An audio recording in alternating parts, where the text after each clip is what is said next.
Господарката Мери все се чумери, това е прякорът, който малката Мери Ленъкс получава преди да напусне Индия, за да заживее в имението Емисълтуейт при своя чичо.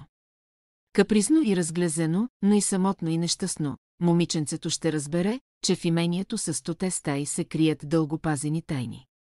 А най-голямата от тях ще промени живота и кратко завинаги, с безброй приключения и нови приятелства Мери ще открие тайна градина, в която от години никой не е стъпвал. И подобно на природата, която всяка пролет се събужда за нов живот, в сърцето на Мери ще настъпи огромна промяна и в него ще разцъфне истинското щастие. Тайната градина на Франсис Ходжсън Бърнет е една непреходна класика за животворещата сила на обичта и приятелството.